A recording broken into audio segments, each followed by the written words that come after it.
we go, crowd. Once in a generation, a voice arrives that speaks. Here. I got it here. Very important note here. It says, Shepard, he says, I was happened to be looking at some notes. This guy makes notes on shows. Listen, he says, Shepard, and this is a serious listener. He says, Shepard, I happen to be looking at some notes I made on a show you did on April 4th, 1970. You discussed the Walter Mitty syndrome and remarked, quote, the great era of public fantasy is probably over. Now, new types of fantasy will arrive. Public fantasy he's referring to. New types of fantasy will arrive, mostly private. And then he goes on to say, this reminds me of today's massage parlors, where every man is treated like Caesar. Every man is treated like Caesar. Caesar's Retreat is one such parlor. Shepard, another prediction is verified. Well, some night we will have to do a piece on private fantasies, which are becoming more and more virulent in their own way. But, speaking of private fantasies, this is a very important date tonight. Right now, tonight is an important date. And, I'll tell you what it is. An important thing happened many years ago on this date. What do you think it was? All right. No, truly historic. Now, wait a minute. Truly historic. A true moment of history was passed. And here's what it was. A man in Norwood, Massachusetts, did a thing, just went out and did it, and it was the first time in history this had ever occurred, and it began an entirely new era for mankind. In Norwood, Massachusetts. The year was 1896. I'll give you a clue. What was it? And his name is unknown to most historians. Like most truly historic things, it's not written in history. History tends to concern itself only with elections and with battles, kings, presidents. But historic moments of true history, I'm talking about really historic moments, are rarely recorded. For example, talk about, the kind of historic moment I'm referring to is, can you imagine the first guy that had a telephone installed in his house? Now, that's not the same as Alexander Graham Bell saying, what hath God wrought? Or Mary had a little lamb. I'm talking about the first guy that had a phone installed in his house. That was a historic moment, wouldn't you say? And there had to be somebody who had the first phone installed in his house and sat around and waited for it to ring. And there is another historic moment. The first person who actually, just to get some business done or something done, actually made a phone call, called somebody else. There had to be a first time. The idea of the inventor, Graham Bell, talking to his assistant is not the same as making a phone call. They were trying this equipment and experimenting with it. That's not the same. I'm talking about the first guy that actually made a phone call. This is, gee, I got to talk to Charlie. Quick, give me the phone. He cranks it or whatever it is he does. That must have been it was a historic moment, and he's been lost in history. Completely lost. Well, what happened on this date? In Norwood, Massachusetts, in 1896. And while you're mulling that over, do you have a little goodie in there for us, Bill? Do you? Why don't you press the button, please? Who's in charge here, lady? Oh, good morning, Mr. Policeman. Here, the Red Baron of Lufthansa German Airlines is in charge. Tell him he shouldn't hog all those meters parking a 747 jet in the street. When he gets back from choosing movies for Lufthansa 747 transatlantic flights, he will move the plane. I wish I could afford to fly to Europe. You can. November through March, fly Lufthansa from New York to Germany, economy class, round trip, for only $240. On something that good, there must be a hitch. No hitch. You fly any day and travel on your own. You can land in your choice of many German cities, even land in one and fly home from another, and can stay 22 to 45 days. If you fly eastbound on Fridays and Saturdays, or westbound on Saturdays and Sundays, there is a $15 extra charge each way. $240 round trip, November through March, New York to Germany on Lufthansa? Okay. Give me 42 dimes and I'll go down and feed your meters. Yeah. Hey, hello, Testy. You got here. We're back on the air there. Hello there. Get that 747 jet out of the driveway, will you there, Baron? Let's see. Speaking of historic moments here, I have a historic commercial here for Shoetown, and we'd like to lay it on you there. Shoetown's got it all, and I quote here. It says, Shoetown's got it all together for you. Now, it says, you know those far-out Bridgetown flood shows? The Bridgetown flood shoes that the boutiques have for up to $30? Bridgetown floods. Shoetown's got them. Shoetown's got they put all these little things in the commercial, you know, you're supposed to get real hip, like says, Shoetown's got them, and then parentheses it says, now dig this. Shoetown's got the very same Bridgetown floods for $12.88. And these are these dynamite two-tone multicolored jobs, red, white, and blue, green, purple, and orange, beige, brown, navy, pink, yellow, more. They light up. Some of them are even neon colored, the smoothest leathers. And these Shoetown shoes are outrageous, according to the commercial. Only at the Shoetown. Get this, live quality in sizes for men, just $12.88, are waiting for you only at the Shoetown in Lawrence, Long Island, 348 Rockaway Parkway, Turnpike, or the Shoetown in Oceanside, Long Island, 3500 Long Beach Road. That's Shoetown. Bridgetown's floods, shoes. Great. Where will it ever end? Speaking of historic moments, though, have you ever had the feeling? Now, is this a private feeling with me, or is it a feeling other people get? I suspect most people, unfortunately, don't have any sense at all of history. I mean, even their own history. Do you ever get the feeling when you cross, say, 6th Avenue, or say you cross Broadway, or you cross 5th Avenue, the feeling that this could be the first time ever in history that a guy has crossed going from east to west on 5th Avenue at this specific angle and at this specific speed. That, you ever get that feeling that you're the first that's done anything? In fact, I'll bet, well, no, you don't. Well, see, I don't think being an engineer you have much of a sense of history. Most of them don't. No, I'm not putting them down. The guys that make machinery and are machinery-oriented, equipment-oriented, rarely have much of a sense of any kind of past. As a matter of fact, I found this to be true in for example, I was in a car factory here a couple of months ago, and it was in Sweden. They make the Saab there, and I was in the Saab factory there. And here it's a very ultra-modern factory, and they're all electronic equipment making these cars, fantastic. And I'm walking along with this guy who has been with the company for forever, and I said to him, I says, hey, do you have any of the very first Saabs around that you guys ever made? He says, what, the first Saab? As a Swede, he says, the first Saab? And I said, yeah, the very first ones. He says, what do we have this for, huh? I says, well, it would be kind of interesting, see? And one of the other guys who was with us, who was a mechanic, this woke him up right away. He says, yeah, so we went around in the back. They had this old garage in the back someplace.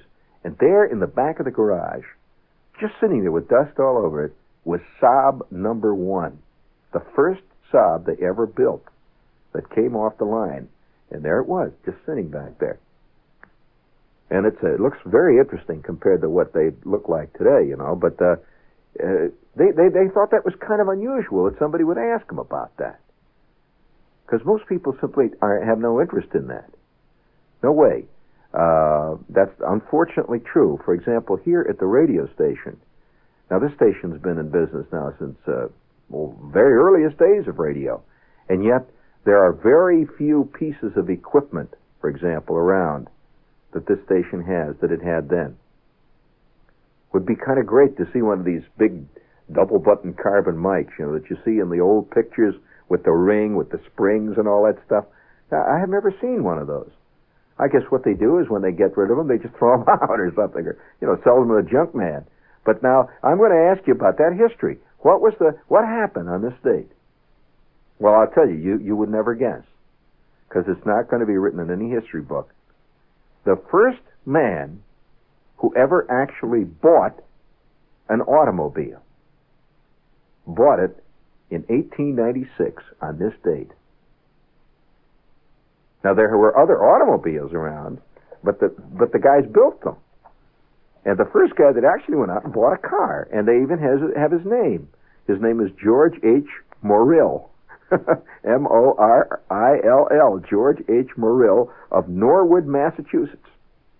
He went out and bought a car. He was the first guy in history that anybody knows about that actually bought a car.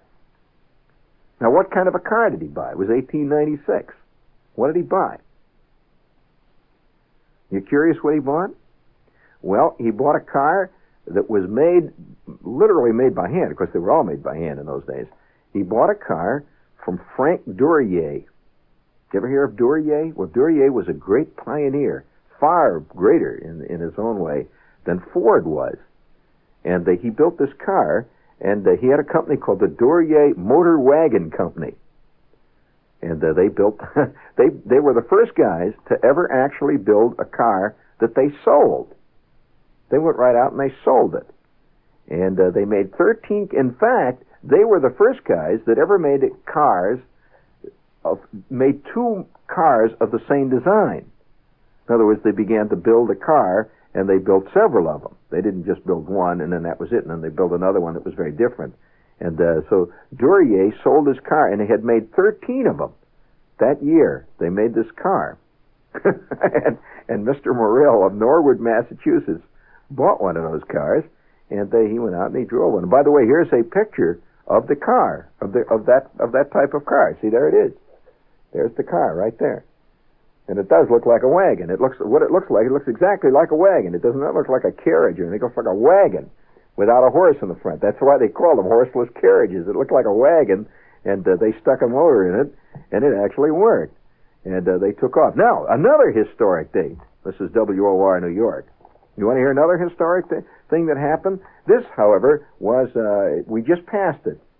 We just passed this date. And before we do, and it's connected with the same thing, before we do anything along that line, are you interested in this kind of thing? Seriously, I mean, can you imagine a guy going out and doing something? I'm sure he had no concept that he was a historical character. Now, if you don't think buying the first car was a historical move, every place you go in the world today, everywhere you go in the world today, the desire on the part of everybody, you go to India, and I've been to these places, you go to India, you go to Japan, you go to Africa, you go any place I've ever been, the dream of every guy that lives in that place is to have a car. That is a symbol of really something. Really, you really achieved a fantastic thing if you're in India and you have a car. Do you know that I was in India here just last year, and I was riding around with a guy who was a government official. Now, he was no just, ordinary slob. He's a government official, saying we're riding along in this car. And by the way, I'll ask you a bit of trivia. Do you have any idea what car they make in India? They make a car in India. As far as I know, it's not imported or exported anywhere. It's only made in India. What's it called? All right. It's an Indian car. It really is. And it looks, it's an Indian car. And we're riding along in this Indian car, see? And he says, it's a taxi, see? And he says to me, a motor scooter goes by. Now, I'm going to give you an idea how valuable cars in other places. A motor scooter, like a Vespa, goes right past us, see? And I said, just out of the casual, just make conversation, I says, I said, gee, I see the Vespas there. I said, that's an old one. I said, look at that baby. I said, I used to have a Vespa. And he turns to me and he says, they're very interesting, very interesting. And the Indians are very polite. He says, very interesting, very interesting. And what sort of Vespa did you have? I said, well, I had the 125. Now that you mention it, it's 125. I said, I really dug it. I said, I really enjoyed having it. Very interesting. That is precisely the model that I have ordered. I said, oh, you ordered a Vespa? He said, yes, I have ordered a Vespa. And I said, really? I said, when do you expect to get it? I figured he'd say next week or something. He says, oh, well, I shall receive my Vespa in 6 years. I staggered, my mind. Well, all right, I'll tell you the story. To get a Vespa or a motor scooter in India, it takes 6 to 7 years. Years. And they're all very complicated why this is so. It's a very complex. They can get Vespas and all, but there's high import duties, and they build them there. And it's a very complicated issue. And furthermore, he has to pay for his Vespa long before he gets it. And this is a tremendous amount of money to an Indian. And so it is taken out of his salary every week or every month, however he gets paid. And finally, 7 years from the day he ordered his Vespa, he will get his Vespa. And I said to him, well, what happens? I mean, if in the 7 years, like you get hit by a sacred cow or something, or you get hit by lightning, or you decide you don't want a Vespa. He said, this is not possible. It will be transferred to a member of my family then. In other words, you don't let go once you're on the list for a Vespa. Now, that's currently. That's not something in the past I'm talking about. So the idea of owning a car is a great dream all around the world. Now, to Americans, we take it so casually that it becomes a great drag, often, but not so. So Mr. Morrill, who bought the first car in 1896, he started a whole scene. And can you imagine taking delivery of the first car that was ever bought in history? Now, did he have any concept of that? Now, you might have been part of a historical thing in your life and didn't know it. For example, there has to be some guy around who bought, let's just say for argument's sake, just to pick one thing, who bought the first, let's see, who bought the first can of Right Guard that actually was sold. There had to be one guy bought the first can. Now, he, of course, had no idea he actually was a historical, because, there's been probably billions of Right Guards, so there had to be a guy who bought the first bottle of Diet Pepsi, for example. A historical moment. Speaking of history, friends, you can be part of a historical thing in your family. You can be the first guy in your family that bought snow tires before the snow came, before you were buried. And wish you had. And we'd like to suggest that you make them General Winter Cleat tires.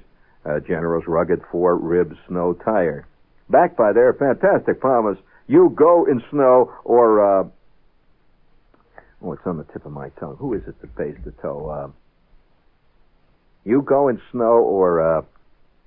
No, it's not John Gambling that pays the tow. Who is it that pays the tow? Ultimately, I suppose that's true. But you go in snow, or all right, General pays the tow. Don't look at me so dumbfounded. He's really forgotten it. He looks at me. Oh, Bill, you're not with it tonight. Let's see. In Brooklyn, see Harvey Kushner at Howard Square Tire Stores. Yeah, Square Tires. It's an interesting avant-garde store. 2686 Atlantic Avenue. Yes, sir. Harvey Kushner. You ask for Harv. I'm standing right next to that pile of square tires. Let's see, do you have another ding-a-ling? There it goes. Let me sing this one out here with Tex. Join old Tex here. Hi, this is Tex Ritter for the New York, New Jersey American Motors dealers. Come on, Tex. And they're coming on strong. Take that clothespin off your nose, Tex. Coming on strong. Coming on strong. Yeah, coming on strong. Because we've got the quality. Yeah, we got the quality. Because you want to buy. Yes, you want to buy. The protection of AMC. Yeah. At a price you're glad to pay. Drive the number one. Keep them cars and the letters coming in, folks. In a carefree way. 73 AMC Hornet hatchback. Big standard 6, huge hatch panel, fold down rear seats, new safety bumpers, AMC buyer protection plan, and now a special price. That's value, American style. AMC All right, 73 sing it out there, Tex. coming on strong. See your New York, New Jersey American Motors dealer now. And tell them Tex sent you. Is that a threat, Tex? Come on, you get off my back. Ain't gonna no chicken plucker like you's gonna come on twist my arm like that.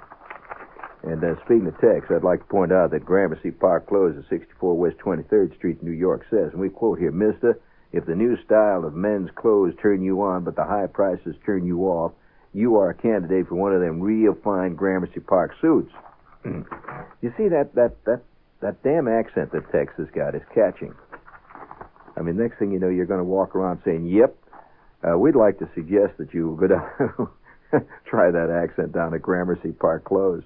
They wouldn't understand you. 64 West 23rd Street, 3rd floor, and they're open every day of the week. Gramercy Park, you'll save some dough, according to the spot here. 64 West 23rd Street in New York. And here's a little spot. It says, how sweet it is. The Mike Douglas Show is in Miami. Oh, goody. With Jackie Gleason as co-host. Don't miss the comedy and the nostalgia. Tomorrow at 4:30 on Channel 2 in New York. What's happening here? I have a feeling that I'm being invaded by a crowd of hungry clams. And they're nibbling at my kneecaps. Never did I think I'd find the day come that I'm plugging Mike Douglas. Oh, we're that's like John Dillinger walking in and opening a Christmas savings account at his local bank. At 4%, he wants to save and buy something for that lady in red, like a blackjack or something. She wants one of them nice ones, with the alligator skin leather on the outside. But let's see, we have one more spot. Don't we have? Yeah. Jerry, you took it down just when I was about to read it. We got House of Chan up there? No, General Tar, yes. I can't read it. You've got it in the light there. I guess that means House of Chan, yeah. Okay, we'd like to recommend that after you've you may need something to brace you up after you've seen the Mike Douglas Show. And we'd like to suggest, that you go down to the House of Chan because they've got this great cocktail hour between 4:30 and 6:30. Down there you go and you have one of them Chinese martinis.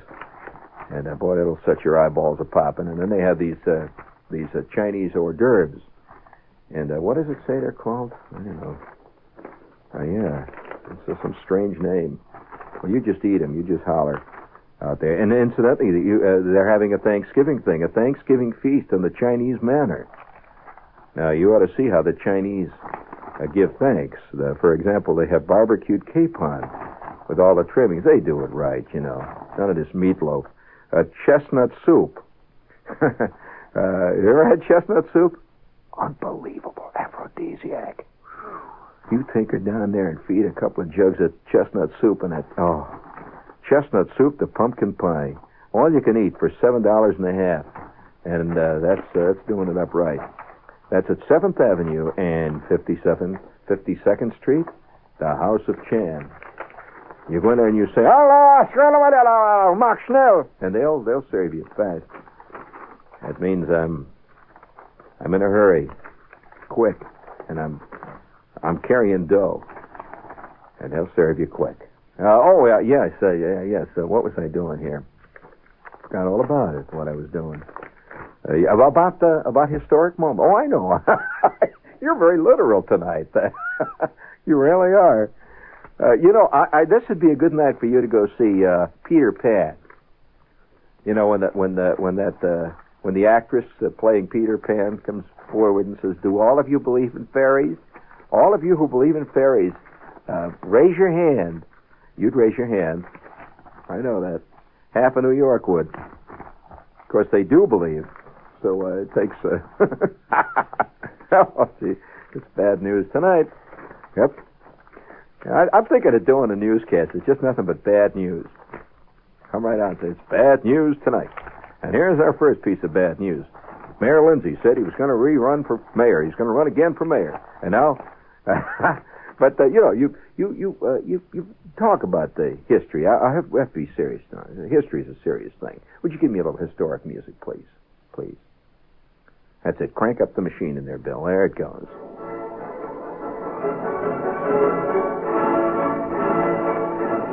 And now this deeply concerned radio station brings you Man Through History.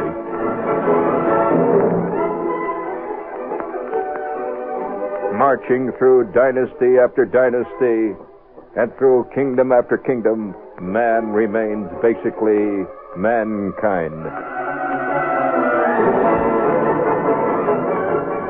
Whether he's signing the Magna Carta or a check for $7.90 to give to Alexander's, or a plastic football with a picture of Joe Namath on it, he remains that noble creature, man, standing head and shoulders above the turtles,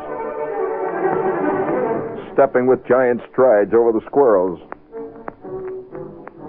Tonight, we take this opportunity to salute mankind, the historical creature.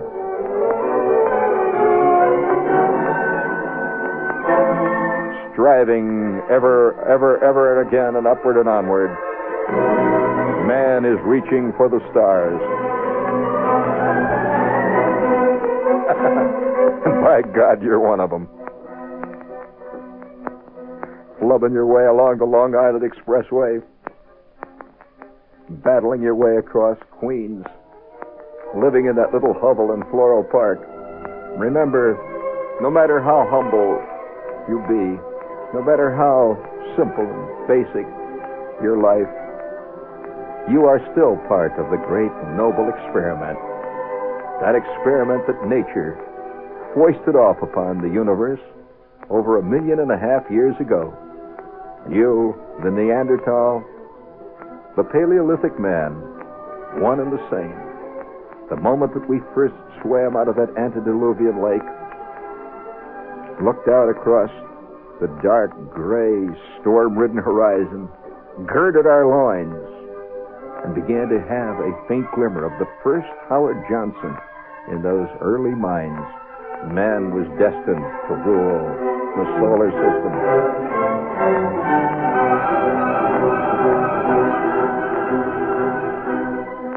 And so tonight, this deeply concerned medium of human expression takes time out from the hurly-burly of 20th century life to salute the whole concept, not just to salute one group, one nation, one race, one idea, but all of us, every last miserable one of us.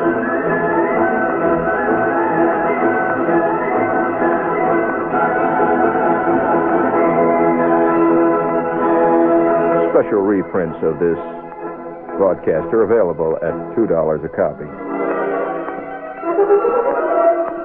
Suitable for framing.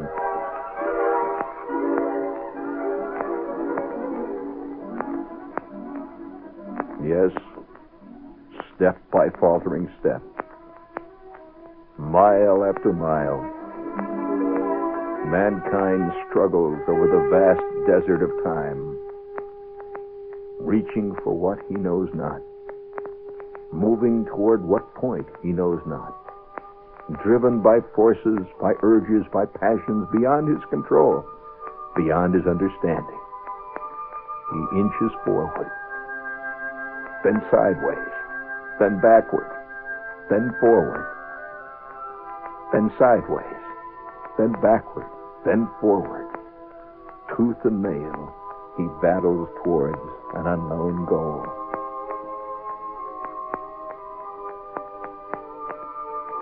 And so tonight we salute thee in your own solitary fight, your own private struggle to remain above the surging waters that threaten to inundate you any second now. And by God, it's almost up your bloomin' knickers already, isn't it?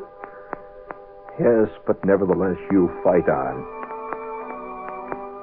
Now, it is difficult for philosophers to know whether this comes out of some basic ego of man or out of some maniacal tenacity closely related to the Mako shark. Because he, too, strives forward, in spite of getting bad press consistently. He never gives up. He maintains his sharkism to the end. And so, mankind, in his feeble yet immense effort, continues to battle forward.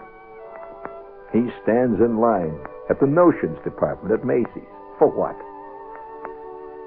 Because he's mad. Do camels ride the escalator? To buy a pink shirt with purple sleeves? No. Only man. Does mankind ever question? No. He just does. And that's what sets man apart from all the other animals. He dares. He heads for the moon. He looks around, says this isn't so much. Didn't turn out to be nothing. It's a lot of damn dusty real estate. Then he goes back to the drawing board. He sends probes out to Venus, to Mars. Goes down to the deli for some thin-sliced pastrami. Touch of mustard. Plays a game of canasta.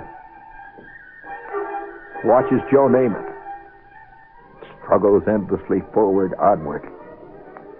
Unquestioningly. Driven by the forces that made him what he is in the first place. Man. What made us climb out of that antediluvian lake from underneath a rock? Did the goldfish do it? No. Did the electric eels do it? No. Did the bullheads do it? Although there are some elements of the bullhead in us. No. It remained only for us to shed our webbed feet, the fins that ran down our back, get rid of the gill covers, stand upright, march off wearing a gray flannel suit with a button-down collar, looking for bigger, greater, more rich horizons.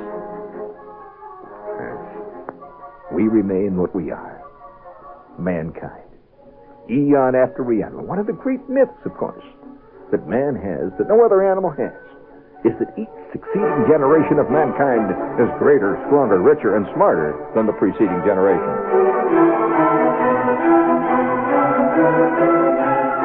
Which, of course, is one of the great man myths.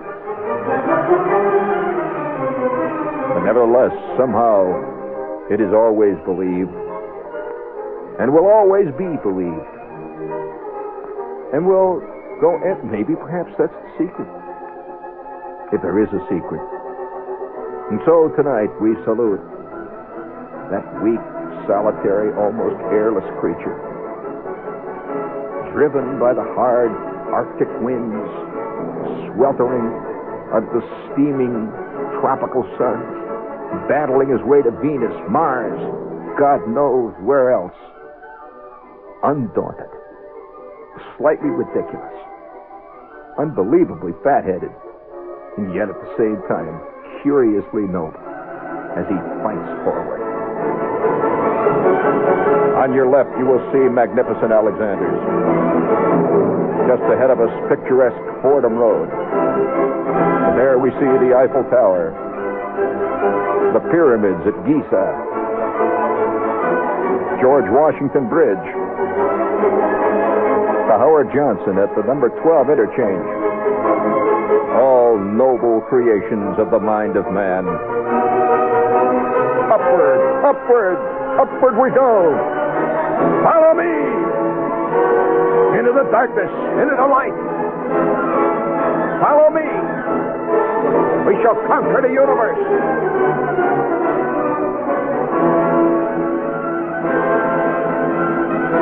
All the thrill of victory and all the drama of defeat is brought to you each week at this same time.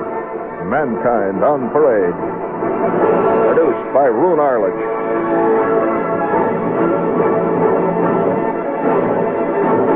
This is part of the vast public service programming of this concerned station.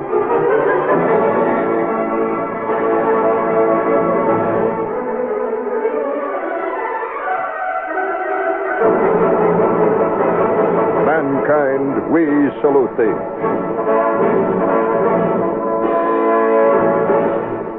Yeah, it was exciting. It certainly was. I hate to bring you down and lay a General Tire spot on you, but I mean, if you're gonna struggle forward in this world, you might as well struggle forward in style. Don't get stuck in the snow while you're doing it. Yes, indeed. We have General Tire with us again, and again, and again, and again. And here this one says, "Get set for Rugged winter driving ahead during pick-a-pair time at your local General Tire headquarters. You just walk in and take your pick. They have snow tires, they have regular tires, and they have a sale. So get down there and find out about it. You just walk in and say, pick a pair. And remember the price. You ask him. He's got all those prices. But there is a specific thing you should have tattooed on your jockey shorts. You go in snow, or General pays the toll.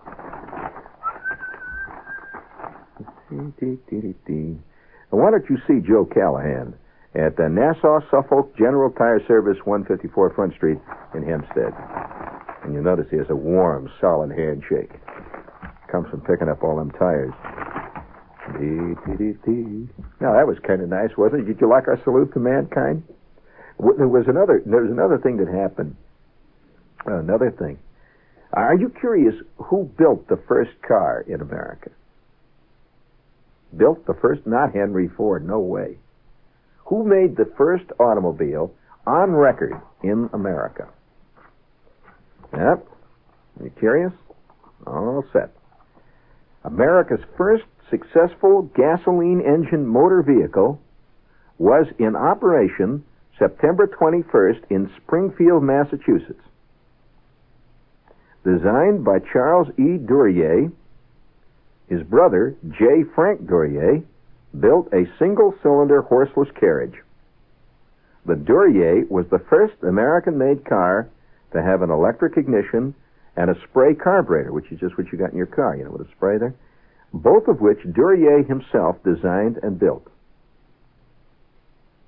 That was the first one, 1893. And there was one very interesting milestone which is coming up, and I would like to celebrate it. Actually, we passed it, and yet it's not passed. The first race ever held between motor vehicles, the actual first race. You want to hear about that? Absolutely the first race that was ever held was held on November 2nd in 1895, which is just pretty amazing when you think about it. Just 2 years after the first car was built in America. The first race was held, and unfortunately, it was held on November 2nd, and they had to give it up. They had to call it off because all the cars broke down, and they just simply didn't start. You know, they never got them going. So they put it off to the 28th. That's what's coming up, November 28th. They put it off to the 28th, and that car was actually, the race was won and run. You want to hear about it, where it was run? The first U.S. motor vehicle race in which any contestants finished at all, a real race, was sponsored by the Chicago Times-Herald and was run over a bitterly cold, snow-drifted course in Chicago, Thanksgiving Day, November 28th. It was won by J. Frank Duryea. That Duryea really did it. In a Duryea motor wagon. That was the name of his car. And believe it or not, this is what makes it so fascinating. It was a real tough race. You know, you would think the first race would be about a mile long. 55 miles. On a tough, bitterly cold day with snow. And it was, the average speed was 7.5 miles an hour. But that included, incidentally, innumerable delays for repairs. So that's what he actually averaged. Of the 6 starters, only 2 completed the historic race, the first race ever. Second place was won by a Mueller-Benz. Now, Benz, of course, is the Benz of the Mercedes-Benz. The Mueller-Benz, driven across the finish line by a Charles Brady King of Detroit. Charles Brady King was an umpire. He was supposed to be judging the race, but he had to take over the tiller when the driver, Oscar Mueller, who was one of the co-builders of the car, the second car, collapsed from exposure in the bitter cold an hour before the end of the race. That's kind of exciting, isn't it? I mean, these guys, can you imagine? And one of the things that came out of racing, and the next year, 1896, see, they had this great big race that was actually run on a track. The first track run was held at Narragansett Park. You know Narragansett? You know where they have the horse races? It was held at Narragansett Park, Rhode Island, September 7th, 1896. 7 vehicles were entered. This is the first time they ever ran on a track. 2 electrics and 5 Duryeas. But 2 of the Duryers were disqualified. They don't say why. You know, hanky-panky and all that stuff. All 5 heats, 1 mile each, was won by a single car, not by the Duryer. It was won by the Riker Electric Stanhope. Average for the first mile, by the way, was 26.8 miles an hour. Second prize went to a Morris and Slalom. It's a great name, the Electrobat. In fact, the race was so dull that the spectators at the race began to chant. They just went round and round. They began to chant. And what do you think they chanted? They created a phrase which to this day remains in the language. That historic day, which was September 7th, 1896, in Narragansett, Rhode Island, the crowd began to chant. You know how they do in football games now? They holler, defense, defense, defense. Well, the crowd began to chant, get a horse. Get a horse. Get a horse. The whole crowd, get a horse. Get a horse. Get a horse. And already the first sorehead fans were beginning to develop in American sports. And you could just see Howard Cosell saying, you know, ladies and gentlemen, this thrilling contest is being brought to you by ABC. Yes, and Muhammad Ali. Muhammad, what do you think of today's race? And you can hear, get a horse! Get a horse! Of course, he would be telling us how great it is. And all the while, the fans are like, get a horse! And so tonight, we take this opportunity to salute Charles Morrill, or was it George? George H. Morrill of Norwood, Massachusetts. The first guy that bought a car. Now, they don't say whether he was happy with it. He was also probably the first guy that came back mad. You know, these things all follow. He was probably also the first guy that found out that his warranty didn't actually mean what he thought it meant. So he's probably the holder of many records. He was the first guy that probably had a gigantic argument with his wife when he drove home with that thing. He was also probably the first guy that got discontented and wanted to buy the next model 5 minutes after he bought that one. So, you know, it's history. You just can't stop history, and it's a fantastic march forward. So, fans, tonight we have taken the broad view, the great, vast perspective view of this tiny dot struggling across this enormous, this howling desert of time. And you're part of it. You're part of it just as much as George Washington was, just as much as Richard the Lionhearted was. Of course, those guys had better friends. But that doesn't really mean anything in the end, does it? After all, talent's a myth anyway. Well, you're really a person, a real person. And they weren't happy.